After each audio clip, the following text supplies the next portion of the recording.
ማንኛውንም ነገር ከተጠቀምነው ጸጉራችን ላይ ለውጥ የማያሳየው ነገር ምንም ነገር የለም። የኔን ጸጉር የለወጠ እንግዲህ አንደኛው ብዬ እምለው ይሄ ስለሆነ ለእናንተም ከጠቀማችሁ ላጋራችሁ። ከዚህ በፊት የማታውቁት ጸጉሬን ከታች ላይ ቪዲዮን ብታዩት ዛሬ ላይ የምታዩትን እውነቷን ነው የሚለውን ትቀበሉታላችሁ። የቅርንፉድ የጥቁር አዝሙድና የአብሽ ውሃ አሰራር ነው ማሳያችሁ ማለት ነው። ምንም አይነት እሳት ላይ ሳንጥደው ዛሬ ውድ ቤተሰቦቼ እንኳን ደህና መጣችሁ ብያለሁኝ።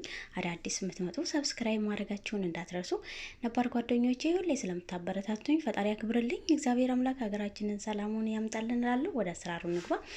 እንግዲህ ያለኝ 3 ነገር ብቻ ነው የተጠቀምኩት ዛሬ አነስ ያለ። እንግዲህ ቻሌንጁንም 3ኛ ደርሰናል፣ ክፍል 3 ዛሬ ክፍል 4 ነን ማለት ነው። እንግዲህ ባለፈው በሽንኩርት ነው የሰራሁላችሁ። ዛሬ ግን ቅርንፉድ ብዙ ጊዜ የተሰራሁት ቆየሁኝና እኔም ራሱ ናፈቀኝ የቅርንፉድ ውሃ ጸጉሬ ላይ ማድረግና ለእናንተም ብዙዎቻችሁ ደግሞ የጠቀማችሁ ይሄንኛው ስለሆነ እስኪ ይሄን ልስራ ብዬ ዛሬ መጣሁላችሁ። ትንሽ ሸርከት ላድርገው ወይ ደግሞ ደቀቅ ላድርገው። እናንተ መፍጨትም ትችላላችሁ። ያናል ባትፈጩትም ባትወቅቱትም ምንም አይደል። ትንሽ የቅርንፉዱ ጭንቅላት ፈረስ ነው ያደረኩት እንጂ አላደቀኩትም። አብሹ በዚህ መልክ አይደቅም ጠንካራ ስለሆነ ትንሽዬ ብቻ ሸርከት አረኩትኝና ከዛ በእንደዚህ አይነት በጠርሙስ አረኩት። እንደ ቀደመው ወይ እንደ ባለፈው እሳት ላይ አንጥደውም ዛሬ። እስኪ ሁላችሁም ይሄ የከፍላችሁ የምትሰሩት ስራ ስለሆነ ምናልባት ማዳብ ቤት አይመቸኝም ጸጉሬን እንዴት አድርጌ ነው ይሄን ማፈላው ለምትሉም ይጠቅማችኋል ማለት። እዚህ ጋር የፈላ ውሃ ወይ ደግሞ ከቧንቧው ከፍታችሁ ማለት ነው። ይሄ ቧንቧውን ከፍቼ ነው ጀስት የሞቀ ውሃ ስለሆነ የፈላ ስለሆነ የቧንቧው በአንድ ፊት በኩል እሱን አንድ ብርጭቆ የሚሆን ወይንም የሚበቃችሁን ያህል ተጠቀምኩኝ። እኔ በጠርሙስ አድርጌ በብረት ጠርሙስ በሆነ እቃ ተጠቀሙ። ምክንያቱም ፕላስቲክ ከሆነ ውሃው እንትን እንዳይልባችሁ። ከዛን እንደዚህ እዚህ ጋር በደንብ ሚክስ አደርገዋለሁኝ። ለ24 ሰዓት ያህል ከድኜ አስቀምጠዋለሁኝ። ምንም አይነት እሳት ላይ ሳልጥደው ለውጡን እዩት። ውሃው አሁን እንደዛው ውሃ ነው። ሲመለስ ግን በነጋታው ይህንን ይመስላል።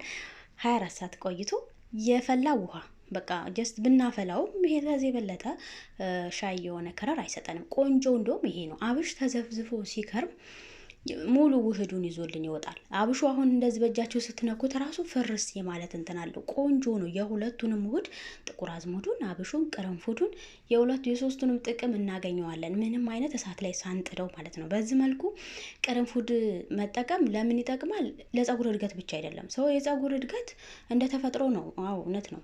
ተፈጥሮ ጸጉርን ትልቅ ጸጉራችን ትንንሽ የሆነ አለ። ነገር ግን ፎረፎርን ያስወግዳል። እንዲሁም በጣም የሚያምርና ወዛም ጸጉር ካላችሁ እድገቱ ያን ያህል አስፈላጊ አይደለም። ቁመቱ አስፈልግም የሚባል ባይሆንም ነገር ግን እንደዚህ ካላደገ ቁመቱ ረጅም ካልሆነ ለውጥ አላየሁበትም አትበሉ። ጸጉራችሁ የሚያምር ነው ወፍራም ብዛት ያለው ጸጉር ካላችሁ በጣም ነው ደስ ማለት ያለባችሁ። የእውነት ሰው ጸጉር ውበቱ ነው እንጂ ርዝማኔው አይደለም ማለት ነው። እዚህ ጋር አጣለልኩት። ትንሽዬ ጨርቅ ተጠቅም ያለው ምክንያቱም የደቀቀው ወይ የወቀጥኩት ወደ ጭንቅላታችሁ ሲያርፍ እንዳያሳክካችሁ ማለት ነው።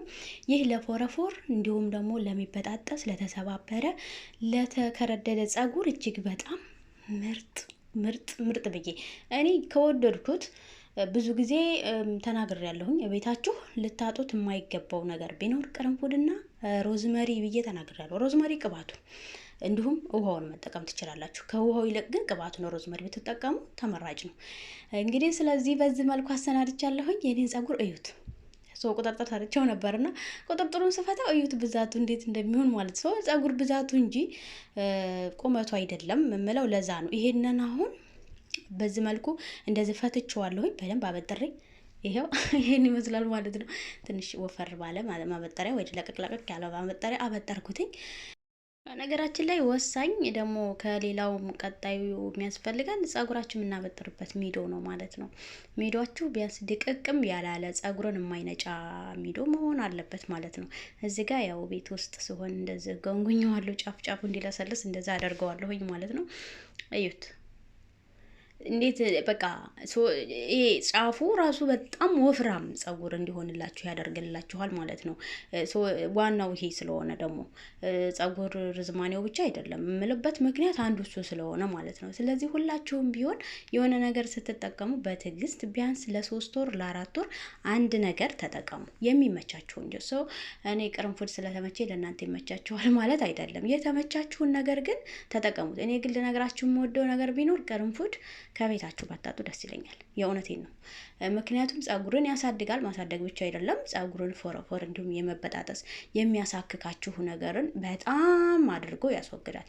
በጣም የምወደውም ነው ደግሞ ለእኔ ከግንባራችሁ ላይ ሸሸን። በነገራችሁ ላይ እኔ በጣም ነበር ከግንባሬ የሸሸውና በፊት። ስለዚህ አሁን ነጭ ሽንኩርትና ቅርንፉድ ለእኔ ጸጉሬ ላይ ሰርቶልኛል ማለት ነው። እና ተጠቀሙት። አንደኛ ጸጉራችሁ ስስ ስለሆነ ደግሞ ከቅርንፉድ ቀጥሎ ሩዝ ተጠቀሙ በውህድ መልክ። እዚህ ጋር እንደዚህ እየከፋፈልኩ 4 ቦታ ወይም 3 ቦታ እንደዚህ እየከፈልኩ ብቻ ውስጡ በደንብ አድርጌ በምታዩት መልኩ ማሳጅ አድርገዋለሁ።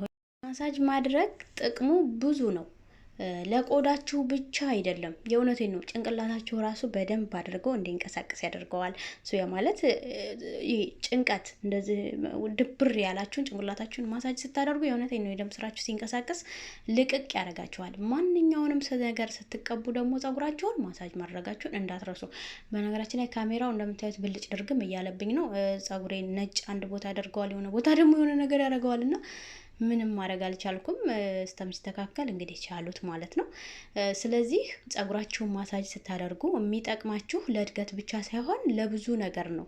ራሳችሁ ራሱ በደንብ ንቅት እንድትሉ ያደርጋችኋል። ለጸጉር እድገት ብቻ አይደለም። ይሄ ደግሞ ፎረፎርን ያስወግዳል፣ ድርቀትን፣ እንዲሁም ደግሞ በጣም አሪፍ እንደው ሳትሸለቹ ለ3 ወር ለ2 ወር ከተጠቀማችሁበት ጸጉራችን ምንም አያድግም ብትሉ ጸጉራችሁ ላይ ለውጥ ታዩበታላችሁ። ቅርንፉድን የሆኑ ልጆች ብዙ ኮሜንት ላይ ደግሞ አይቻለሁኝ ቅርንፉድ ተጠቅም ያለሁኝ ነገር ግን ያደርቅብኛል፣ አሳድጎልኛል፣ ያደርቆብኛል። እሱ ደግሞ የሚያደርግባችሁ ምንድን ነው? ጭቃ ቅባት ስለማትቀቡ ነው። የእውነቴን ነው። ብዙ ጊዜ ደጋግሜ ተናግሬያለሁ። እኔ እንደምታዩት ይኸው በምታዩት መልኩ ጭቃ ቅባት ቤቴ የሰራሁት የሮዝመሪ ቅባት ነው።